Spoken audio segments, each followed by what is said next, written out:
Você já se viu paralisado por um único problema ao ponto de tudo ao seu redor parecer sem cor? Talvez você tenha conseguido aquela promoção que tanto queria, mas a satisfação durou pouco, porque outra coisa começou a te incomodar, como uma crítica que você recebeu ou uma meta que você não alcançou. Esse ciclo de insatisfação, onde o único incômodo parece ofuscar todos os aspectos positivos da sua vida, é algo que o budismo chama como dukkha, o sofrimento inerente à existência, né? E nesse episódio você vai aprender como identificar esses momentos, entender a raiz dessa insatisfação e transformar essa energia em algo que realmente traga paz e equilíbrio para a sua jornada, para a sua história, né? Meu nome é Bruno Ribeiro, eu sou coach especialista em desenvolvimento da autodisciplina e eu estou aqui para te ajudar a construir os melhores hábitos para transformar a sua vida, o seu foco, a sua produtividade. E se você for novo por aqui, não deixe de assinar o canal para receber toda semana um conteúdo exclusivo que vai te tirar da zona de conforto e gerar aquela energia que você precisa para parar de procrastinar e agir de verdade.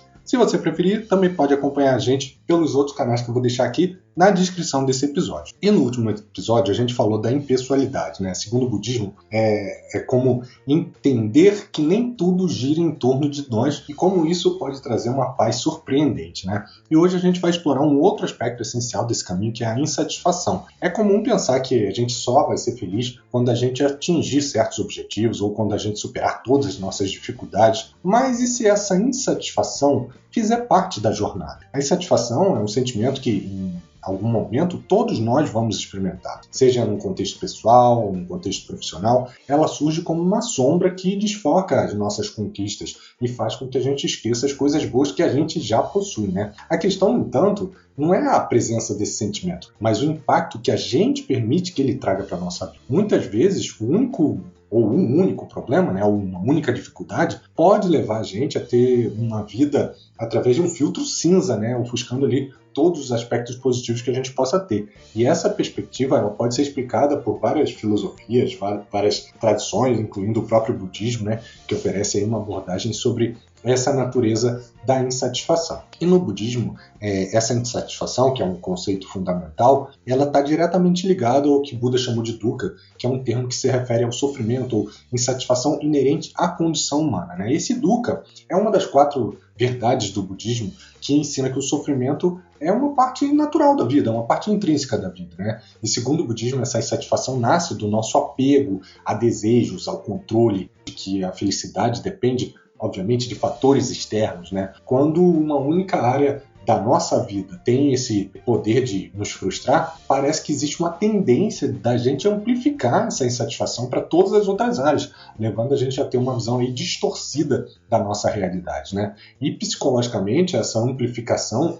pode ser explicada por um fenômeno conhecido como viés da negatividade, né? Que inclusive a gente já falou em outro episódio aqui do próprio canal. Se você ainda não ouviu, procura lá um episódio sobre vieses que você vai encontrar esse conteúdo. E o viés da negatividade ele é uma tendência psicológica documentada aí pela ciência que faz com que a gente priorize a reagir de forma mais intensa, vamos dizer assim, a eventos que são negativos e comparar eles com os eventos positivos. Então, assim, é como se ele aparecesse com mais evidência para a gente no nosso dia a dia, como se a gente considerasse mais importante as questões negativas. E esse viés ele é uma herança evolutiva. Os nossos ancestrais que viveram aí em ambientes, como a gente já falou algumas vezes, repletos de ameaça, eles precisavam estar constantemente atentos ali aos perigos para poder sobreviver. E assim o nosso cérebro, né, o cérebro humano, desenvolveu mecanismos para priorizar essa identificação das ameaças e garantir que elas fossem evitadas. Por exemplo, você pode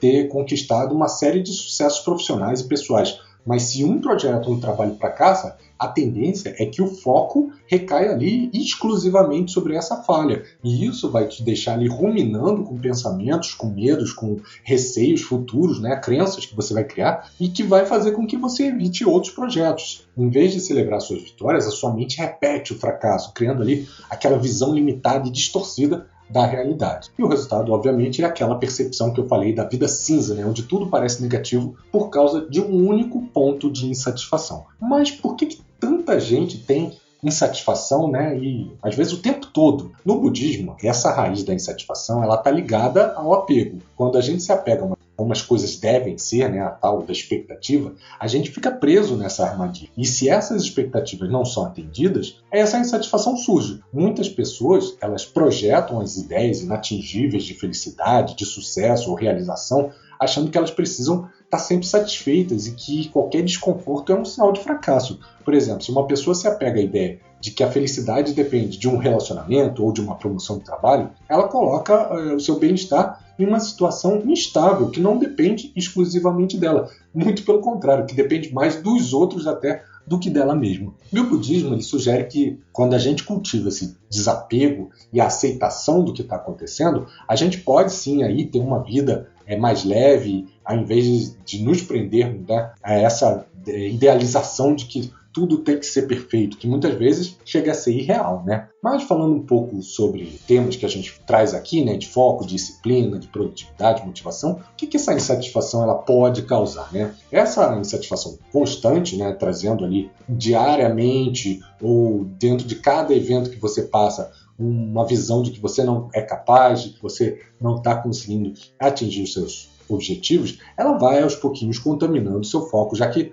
você está sempre voltado para aquilo que falta ou para aquilo que te incomoda, desviando a atenção das atividades, das tarefas que você tem ali em mãos e do progresso que isso realmente pode trazer para você e fazer com que você conquiste o seu objetivo. E quando o foco se dispersa, a motivação também enfraquece. É difícil sentir você ali energizado, motivado para continuar um projeto ou atingir um objetivo, quando o que mais te preocupa é a sensação de que nunca vai ser o suficiente, né? Além disso, essa insatisfação crônica, ela acaba afetando a disciplina, né? Manter a disciplina exige que você tenha ali uma visão clara, uma visão equilibrada dos seus objetivos, dos seus propósitos, mas a insatisfação, ela meio que empurra para mudanças de direção constantes, sempre em busca de algo que você acha que finalmente vai te trazer ali uma completude, uma felicidade, né? E muitas vezes te tirando da direção que você efetivamente precisava seguir. E assim, tudo isso impacta os seus objetivos e acaba sendo um sabotador, porque quando você está insatisfeito, a sua percepção de valor ela acaba se tornando ali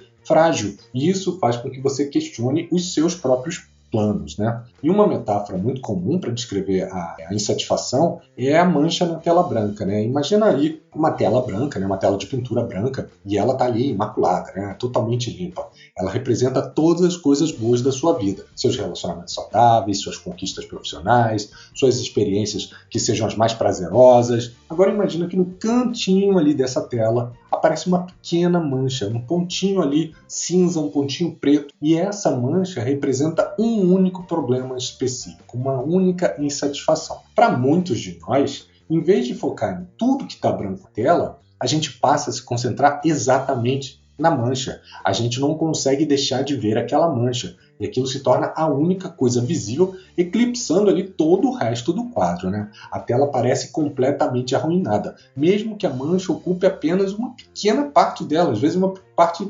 irrisória dela. E essa metáfora, ela reflete como a nossa mente funciona, né? Quando a gente foca na área de insatisfação, a nossa visão da vida toda, né, ela se torna estreita e a gente perde as perspectivas do que é positivo e do que é negativo na nossa vida. Beleza, Bruno, já entendi aí o conceito, mas o que pode gerar essa insatisfação contínua e qual é o impacto que ela pode trazer ali para a minha vida, para o meu foco, para a minha produtividade e, consequentemente, para que eu atinja os meus objetivos? E aí, o que eu posso fazer? Olha, eu vou trazer para você agora 5 ações que eu pratico, que eu utilizo, de como você pode aplicar no seu dia a dia a partir de hoje, tá? Para lidar com essa insatisfação constante e evitar que ela gere aí impactos negativos na sua vida também, né? O primeiro ponto é identificar a fonte da insatisfação com clareza. Ao invés de se deixar levar pela insatisfação generalizada, senta, dedica alguns minutos ali para você identificar onde ela está realmente acontecendo, da onde ela vem.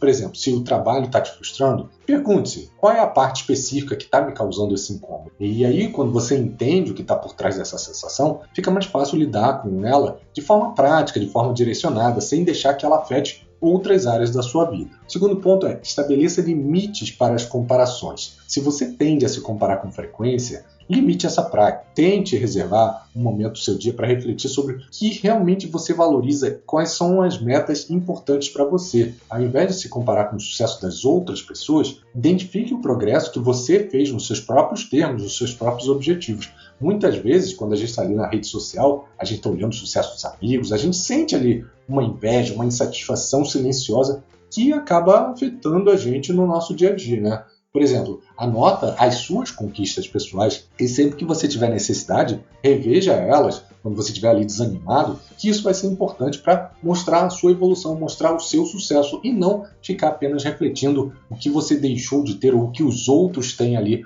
como sucesso, né? O terceiro ponto é encontre um propósito claro em pequenas tarefas, né? Mesmo que você tenha tarefas maiores, digamos assim, quebre elas em pequenas, mesmo em atividades do cotidiano, como por exemplo arrumar a casa ou organizar o seu espaço de trabalho, tente perceber o propósito por trás dessa tarefa. Se você estiver insatisfeito com algo na sua rotina, pergunte-se: beleza, o que essa atividade pode contribuir para o meu bem-estar ou para um ambiente mais equilibrado? Isso vai evitar que você entre naquela sensação de monotonia e vai te motivar, vai te valorizar e vai te trazer para o momento presente, né? Que é muito importante para que você não fique navegando aí na ansiedade.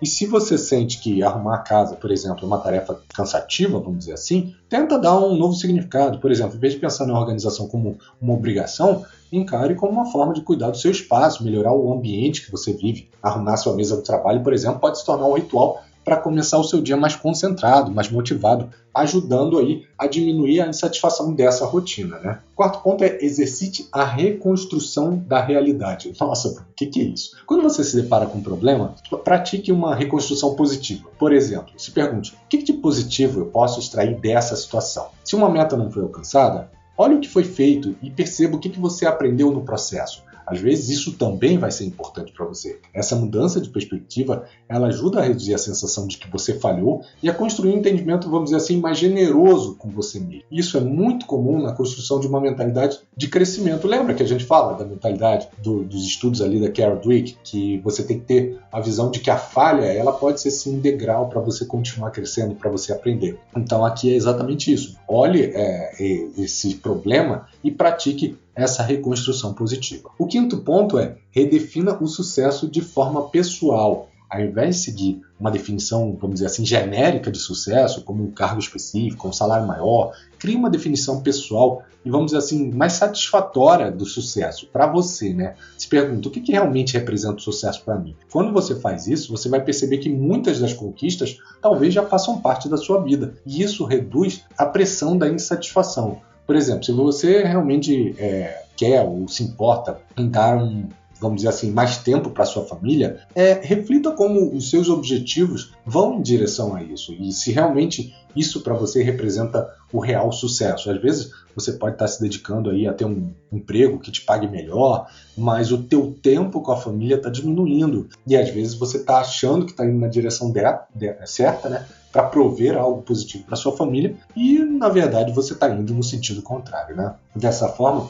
você deixa de sentir que precisa acompanhar uma ideia de sucesso externo e permite valorizar o tempo de qualidade que você está conseguindo, mesmo em pequenos momentos aí do dia, né? Então, concluindo, né, resumindo aí esse episódio, onde a gente falou sobre a insatisfação e como ela pode agir como um filtro que distorce a nossa percepção, né, ofuscando aí as partes boas da vida, a gente falou do conceito do dukkha, do sofrimento e que ele é inerente à nossa vida, como essa insatisfação ela tem raízes aí nos desejos, nas expectativas que a gente às vezes cria e que muitas vezes fogem do nosso controle. A gente explorou também o viés da negatividade, que é uma tendência natural que a gente tem de ter mais peso aos eventos negativos do que aos positivos, e a gente vê essa tendência que ela ajuda a gente a esquecer das nossas conquistas e focar efetivamente no que falta na nossa vida. A gente falou algumas ações, né, 5 ações práticas que a gente pode começar a implementar a partir de hoje para que a gente identifique a verdadeira fonte de insatisfação, para que a gente estabeleça limites das comparações, encontre o nosso propósito, mesmo que seja em pequenas tarefas, reconstrua a nossa realidade de forma positiva e redefina o sucesso de uma maneira que tenha significado para a gente. Então, se você curtiu esse episódio e ele te ajudou a ver que a insatisfação pode ser vista de uma outra forma, compartilhe ele com alguém que você também acha que pode se beneficiar com essa mensagem. Não deixe de colocar o seu review, esteja no YouTube, no Spotify, deixe o seu comentário também, que isso vai ser muito bom para mostrar que esse conteúdo está ajudando a mais pessoas e também para que ele chegue para outras pessoas, tá bom? E a gente se vê semana que vem. Um abraço e até lá, pessoal. Tchau, tchau.